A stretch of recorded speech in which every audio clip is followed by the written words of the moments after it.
Antes de mais nada, eu quero desejar um dia mais que abençoado e repleto do amor de Deus. Uma gravação bombástica acaba de vir à tona e pode mudar tudo no caso que tentam colar com o ex-presidente Jair Bolsonaro. Acabou de vazar um áudio que o atual governo menos queria e também mais temia. O conteúdo desse áudio, gente, tem potencial para virar o jogo inteiro político para 2026. É um trecho que pode inocentar Bolsonaro de vez, que já está deixando o clima pesadíssimo nos bastidores de Brasília, principalmente entre os ministros do STF. E todos os detalhes dessa gravação que está sacudindo com Brasília e o que ela pode significar para o futuro de Bolsonaro, você vai ver hoje no nosso editorial. E essa aqui que eu vou contar agora, ninguém esperava. Para vocês terem uma ideia, pegou todos de surpresa. Lula acaba de ser traído e o golpe veio onde ele menos esperava, de dentro da sua própria base aliada. Sim, um senador preso, aliado de primeira linha do governo, resolveu romper com a orientação do Planalto e assinou um documento que pode jogar o governo Lula direto no buraco. É isso mesmo. O parlamentar ignorou o comando do Palácio. E essa assinatura pegou todo mundo de surpresa, viu? Gente, o governo tá derretendo por dentro e essa movimentação só pode ser o começo da racha na base. É isso mesmo, gente. Para vocês terem uma ideia, a situação dentro do PT está indo de mal a pior. E não é só isso, não. Acaba de explodir mais uma bomba e desta vez envolve malas. E malas de dinheiro vivo. A Polícia Federal acaba de confirmar a apreensão de malas recheadas de dinheiro durante uma operação contra um esquema de desvio de recursos públicos. Mais essa. É exatamente isso que você ouviu, dinheiro vivo, em espécie, sendo transportado em malas. Vocês não vão acreditar. Passador de pano de Luiz Inácio Lula da Silva do PT, surpreso com mais um mega escândalo que aconteceu. Só para vocês terem uma ideia, gente, para o UOL mandar Josias de Souza trazer uma notícia desse gabarito sobre Luiz Inácio detonando, contando mais um escândalo do governo, é porque a situação de Luiz está indo de mal a pior. Mas antes de eu trazer esse vídeo para vocês, eu gostaria que vocês vissem o que está acontecendo de fato com o governo Lula. Gente, só assista esse vídeo e já, não percam. O maior passador de pano de Lula trazendo mais um mega escândalo do governo. Mas antes, olhem isso. Também a batalha do governo para se livrar da pecha de corrupção e, como ele tenta, passar a bola para o governo anterior. Esse esforço está sendo profissionalmente articulado e conduzido, mas até aqui não colou, por um motivo simples. Corrupção é um problema generalizado no Brasil e muito antigo, pega os mais variados partidos, mas é o PT a sigla comumente associada aos maiores desses escândalos. O que faz hoje o governo pagar em termos de popularidade pelo que fez e também pelo que não fez. No fundo, o atual escândalo do INSS é apenas mais um exemplo de como grupos privados se apropriam de pedaços da máquina pública brasileira. São sanguessugas cuja sobrevivência é muito facilitada pela notória dificuldade da máquina pública de fiscalizar, controlar a si mesma. Querem outro exemplo? E é um exemplo que não tem a ver diretamente com corrupção, como o caso do INSS, mas é um exemplo de descontrole. Para surpresa da própria equipe econômica, a máquina pública não consegue segurar, controlar o crescimento do número de pessoas que obtêm benefícios de prestação continuada, embora seja o objetivo declarado do governo diminuir e não aumentar esse número. O impacto final dessas situações, particularmente a do INSS, é vergonhosa. O impacto final promete ser aquele que a gente conhece. Talvez alguns criminosos serão apanhados e daqui a algum tempo, talvez até vão para a cadeia. Mas a conta vai ser paga por todos nós. E agora, gente, prestem atenção o que disse Josias de Souza, mais um mega escândalo. E esse, gente, é muito pior do que vocês imaginavam. Muito pior mesmo. Só assistam. Vocês vão ficar chocados. O que é ruim pode se tornar muito pior, porque neste orçamento de 2025 foram reservados algo como 8,5 bilhões de reais de dinheiro que deveria ser emenda de comissão, mas que na verdade virou uma outra modalidade de orçamento secreto. Foi passado para os ministérios, mas não serão os ministérios que vão executar essa verba. Quem vai determinar onde esse dinheiro vai ser gasto são os parlamentares, e farão isso de forma sigilosa, de forma secreta. Então, o dinheiro vai ser gasto, as pessoas não vão saber quem é que está indicando, então é muito pior do que a versão anterior do orçamento secreto, porque na versão anterior, embora os nomes dos padrinhos das verbas permanecessem sob sigilo, em segredo, havia uma rubrica chamada de RP9, que identificava pelo menos o valor. Todo mundo sabia quanto que ia escoar pelo ladrão na modalidade de orçamento secreto. Agora vai para o Ministério e essa verba, esses 8,5 bilhões, serão diluídos. Essa verba vai ser diluída no orçamento dos ministérios, embora os parlamentares façam a indicação para onde vai e no que deve ser gasto, ninguém vai saber. Tudo isso foi feito no contexto de uma negociação, de uma lei que serviria para atender às recomendações do Supremo Tribunal Federal. Vamos lembrar, o Supremo considerou inconstitucional o orçamento secreto. E, ainda assim, continuaram saindo pelo ladrão as verbas do orçamento secreto com outros nomes, mas continuaram saindo. Aí veio o Flávio Dino. O Flávio Dino começou a colocar o pé na porta e falar, bom, agora não vai, enquanto não colocar ordem na casa, não libero as emendas. E aí simulou-se a aprovação de uma lei em acordo do Executivo, Legislativo, com o Judiciário, e liberaram-se as execuções, liberaram-se os pagamentos. E agora nós ficamos sabendo que tem aí, dentro desse miolo, 8,5 bilhões de reais em emendas que são de indicação parlamentar, mas que serão camufladas como verbas do Executivo, verbas dos ministérios. E, além disso, há emendas anteriores que estavam bloqueadas por conta da implicância do Flávio Dino, que a Gleisi Hoffmann também negociou a liberação. Então, Fabiola, nós ficamos sabendo que o Legislativo passaria a executar diretamente no orçamento deste ano 50,5 bilhões de reais. Se você considera esses puxadinhos que foram acomodados dentro da engrenagem dos ministérios, esse valor, juntando-se a isso também a verba que estava retida e que foi liberada por ordem lá, por negociação da Gleisi Hoffmann, os parlamentares vão executar na prática 61,7 bilhões de reais do orçamento. Então, a gente imagina que serão 50,5 bilhões, mas em verdade, os parlamentares estão controlando 61,7 bilhões do orçamento. Isto é uma excrescência, porque o que nós estamos verificando é que parte desse dinheiro vira corrupção. Quando era candidato, durante a campanha, o Lula disse que ia acabar com o orçamento secreto, que ele chamava de uma excrescência que permitia ao Congresso sequestrar o orçamento. Agora, o governo está se aliando aos sequestradores. E, em verdade, quem está sendo sequestrado é o interesse público, é a verba do contribuinte. Isso está ocorrendo no instante em que o contribuinte brasileiro está sendo chamado a prestar contas à Receita Federal. Então, esse dinheiro suado, esse dinheiro que as pessoas molham a camisa para ganhar, é gasto dessa maneira.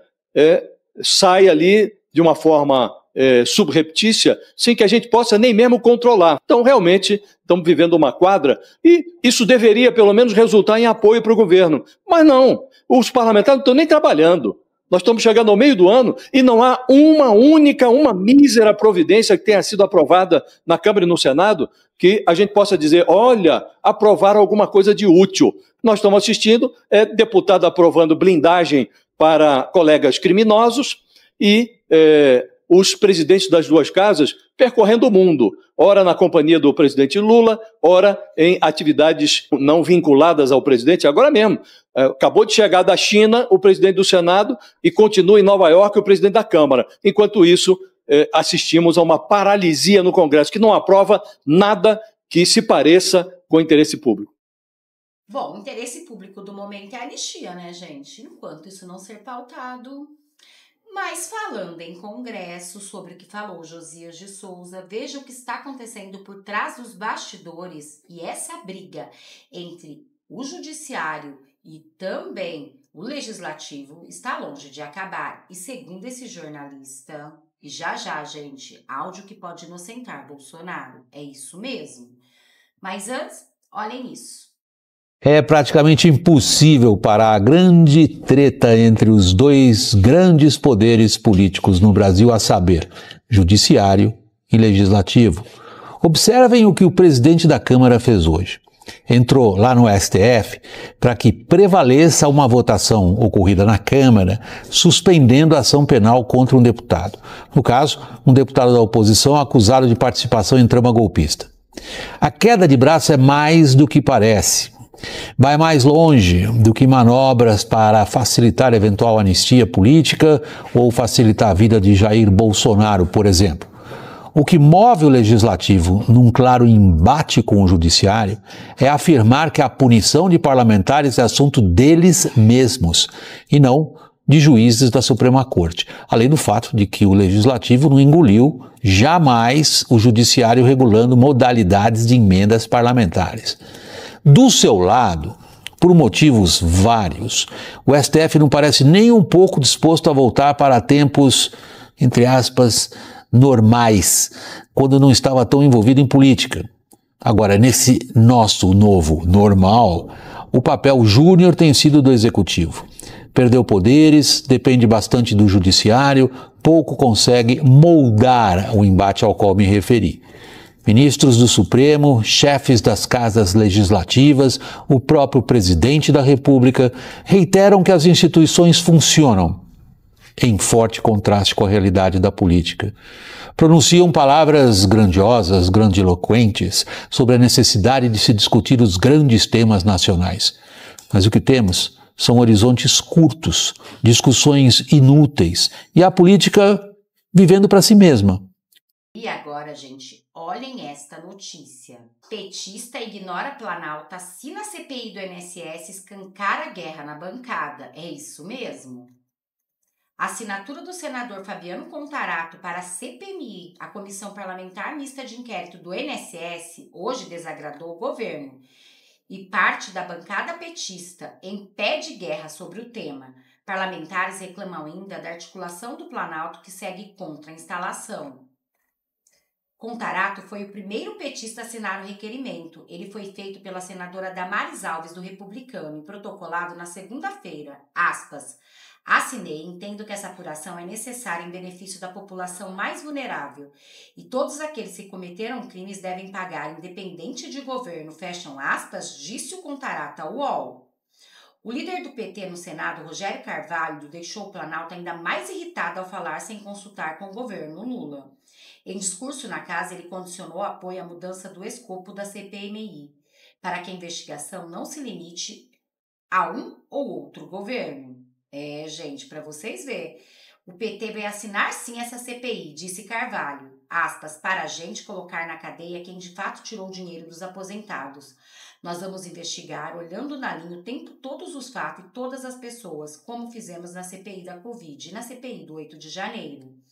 Até o Jacques Wagner da Bahia, líder do governo no Senado e próximo a Lula, também indicou que pode assinar. Aspas, eu não assino a CPI por achar que isso cabe à Polícia Federal, mas também eu assinei essa por acreditar que os ventos vão mudar, disse hoje durante a sessão na Câmara. Gente, olhem quantas pessoas traindo Lula. Mas, segundo informações que eu quero trazer agora para vocês, parece que eles estão querendo sequestrar essa CPI como eles fizeram com a CPI da Covid e a do 8 de janeiro. Isso já saiu até na mídia. Prestem atenção. Líder do governo na Câmara, o deputado Rogério Correia, que tem uma posição contrária à criação de CPMI, de CPI de investigação de fraudes no INSS no Congresso Nacional. Mas ele já deixa claro que, se isso acontecer, o PT quer disputar a relatoria dessa investigação. Como é que uma bancada que não quer abrir a investigação vai poder atuar como relator dessa mesma investigação que ele não quer? Exatamente. Primeiro ele me disse o seguinte, que na leitura dele hoje, o sentimento majoritário na bancada do PT é contra a instalação da CPMI do INSS. Segundo ele, essa CPI pode se transformar num palco para os bolsonaristas e apenas um instrumento para a oposição. Mas ainda assim, sentindo que vai ter a CPMI, que não tem como impedi-la, mesmo que o governo tente articular a obstrução dela, porque ainda está muito dependendo de uma decisão do Alcolumbre. Caso a CPMI seja instalada, então o que sobra para o Partido dos Trabalhadores e para a base governista é tentar lutar pela relatoria. Por isso que dentro da bancada havia deputado, e entre eles não estava o Rogério Correia, só para deixar claro, para não misturar aqui as fontes, que defendiam exatamente essa tese no meio do debate ali no grupo de WhatsApp. Olha, essa CPMI vai ser inevitável. Ela vai ser instalada. Então, é melhor a gente já aderir, já entrar nela com força, deixar nossa digital nela, em vez de aparecer que a gente está combatendo ela, justamente para ter mais força, para tentar emplacar um nome ou do partido ou aliado do governo na relatoria. Porque a relatoria é um cargo-chave. Se tiver alguém, um bolsonarista, por exemplo, na relatoria, isso pode gerar uma sequência de agendas negativas para o governo, eles podem realmente transformar esse espaço político numa área de desgaste público para o governo federal. Mais desgaste ainda, Lula já está derretendo faz muito tempo. E agora, gente, olhem esta notícia. A notícia que pode realmente inocentar Bolsonaro. Policial suspeito de trama golpista em áudio esperávamos ok do presidente. O agente da PF, Vladimir Soares, criticou Bolsonaro e disse que faltou pulso para levar o plano adiante. A Polícia Federal prendeu áudios em que o agente da PS, Vladimir Soares, denunciado pela Procuradoria-Geral da República por envolvimento em suposto plano golpista em 2022, afirma que o grupo aguardava apenas uma autorização do então presidente Jair Bolsonaro para agir. Segundo ele, isso não ocorreu porque Bolsonaro deu para trás. Aspas, esperávamos só o ok do presidente, uma canetada para a gente agir. Só que o presidente deu para trás, porque na véspera que a gente ia agir, o presidente foi traído dentro do exército, afirma Soares em um dos áudios. O agente ainda acusa os generais de não aderirem ao plano, porque, segundo ele, teriam sido comprados pelo PT, o partido do presidente eleito Luiz Inácio Lula da Silva do PT. Olhem que grave isso. Aspas, os generais deram uma última forma e disseram que não iam mais apoiar ele. Na realidade, o PT pagou para eles, comprou esses generais. Eles se venderam no último minuto. Quando a gente ia tomar tudo, fecham aspas, disse ele. Em outro trecho, ele também critica Bolsonaro por não ter dado a ordem para avançar contra a posse de Lula. Aspas, não ia ter posse, cara. Não íamos deixar, mas aconteceu e Bolsonaro faltou um pulso para dizer não tenho general, tenho coronel, então vamos com os coronéis. Era o que a tropa toda queria, fecham aspas, declarou ele. Os autos foram tornados públicos pelo Supremo Tribunal Federal.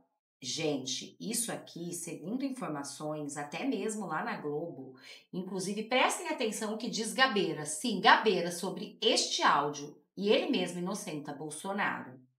Entra com uma ideia, né? Eu daria assim, eu faço uma ideia desse áudio como um áudio que favorece um pouco o Bolsonaro. Por quê? Porque dá a impressão de que o Bolsonaro não quis avançar um pouco mais. O Bolsonaro recuou, ficou dentro das 4 linhas, como ele diz.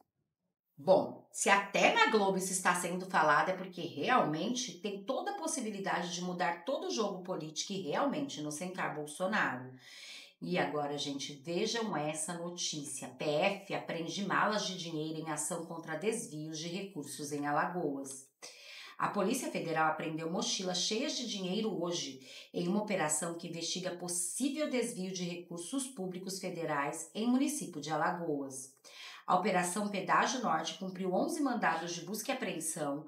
A ação ocorreu em Maceió, São Luís do Quitunde, Pariqueira e Satuba. Também foi determinado sequestro de bens no valor superior de 8 milhões em medidas cautelares diversas. Aspas, o valor encontrado nas malas ainda não foi divulgado. Imagens fornecidas pela PF mostram pelo menos 4 mochilas cheias de dinheiro em espécie, principalmente notas de 50 e 100 reais. A PF investiga o desvio de recursos públicos federais. Segundo a corporação, a verba teria sido desviada na execução de um contrato firmado entre a Prefeitura de um município alagoano e uma empresa de locação de veículos de 2020 a 2024. A polícia não informou qual cidade firmou o contrato. De acordo com a investigação, os valores teriam sido transferidos da locadora de veículo para um familiar de um servidor da prefeitura.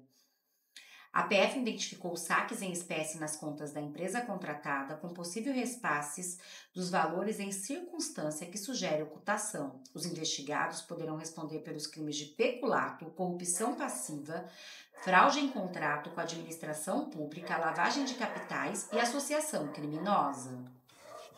Bom, gente, vocês viram quanto escândalo? Todo dia é escândalo, né, gente? Bom, eu vou ficando por aqui para o vídeo não ficar muito longo, desejando um dia mais que abençoado e repleto do amor de Deus, pedindo para vocês não esquecerem de compartilhar, curtir, comentar, deixar o seu like e também de qual cidade vocês estão falando e qual o seu nome, para a gente se conhecer um pouco melhor. Para quem não me conhece, eu me chamo Renata e moro no interior de São Paulo, Taubaté. Muito obrigada a todos, o nosso editorial vai ficando por aqui.